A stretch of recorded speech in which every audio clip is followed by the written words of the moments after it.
Esse verbo tecere, ele significa o quê? Construir um texto, fazer uma construção através das frases. Um texto ele pode ser escrito ou falado. Um texto pode ser verbal e não verbal. Um texto pode ser misto, ele pode misturar o verbal e o não verbal. Então é importante a gente prestar atenção em tudo isso, tá bom, galera? Bom, outra coisa, um texto não pode ser construído com frases soltas, sem coerência, né? Um texto precisa ter um sentido único, porque texto é uma unidade de sentido, não é algo jogado. Portanto, colocar um começo, um meio e um fim é importante, tá bom? Agora, o que vem a ser então o contexto? O que é o contexto? O contexto é dentro do texto, dentro da situação do texto, como esse texto foi produzido, onde, como, por quem. Isso é importantíssimo para que você possa entender a situação. Por exemplo, se você estivesse numa aula de música e de repente cada um começasse a manifestar o tipo de tom vocálico, né, o tom de voz que tem para participar de um coral. Alguns falam assim: eu sou contralto, eu sou tenor, eu sou baixo. E de repente você manifesta um pensamento em voz alta dizendo: eu sou contralto, mas meu namorado é baixo. Se alguém pegar essa sua frase, meu namorado é baixo, e colocar isso dentro de uma outra situação que não seja sobre música, vai dar muita confusão. Por quê? Existem várias formas de entender o meu namorado é baixo, compreende?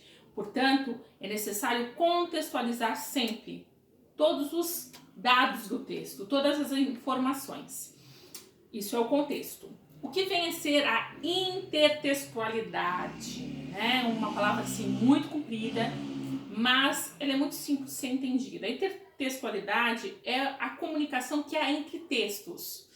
Por exemplo, se eu fizer uma releitura da Mona Lisa, logo essa releitura ela é um intertexto. Por quê?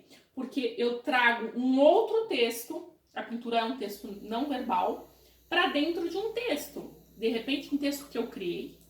Então é importante essa comunicação entre os textos, porque isso faz com que o seu texto fique muito rico.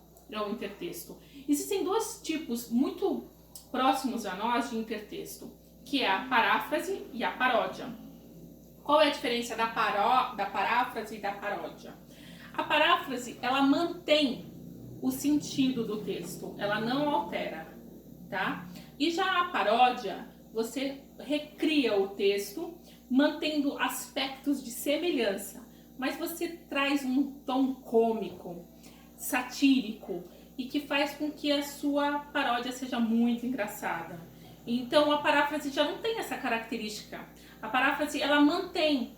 Então quando, por exemplo, a minha terra tem palmeiras, onde canta o sabiá de Gonçalves Dias, eu posso fazer uma paráfrase disso quando eu exalto as características do meu Brasil, dizendo: a minha terra tem palmeiras onde eu preciso estar. Ou seja, quando eu faço a paráfrase, eu mantenho o sentido do texto.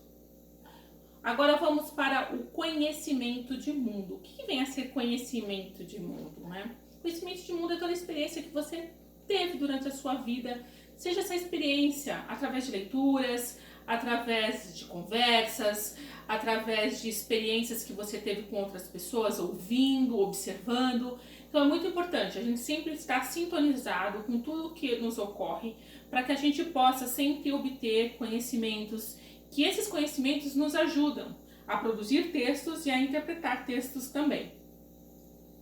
E por último, nós vamos falar da intenção do discurso. O que é a intenção do discurso?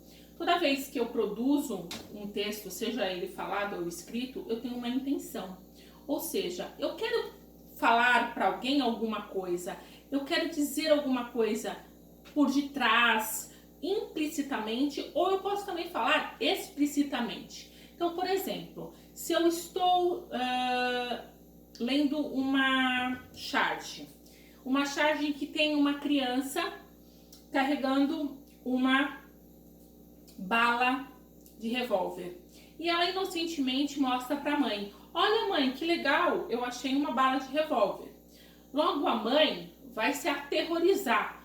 Como? Uma bala de revólver? Isso é muito perigoso. Larga isso, menino. Logo a criança não tem a informação, não tem o conhecimento de mundo sobre essa bala. Agora, quem produziu esse tipo de texto, por exemplo, e colocou num jornal ou colocou numa revista, teve uma intenção de discurso, que é mostrar o quê?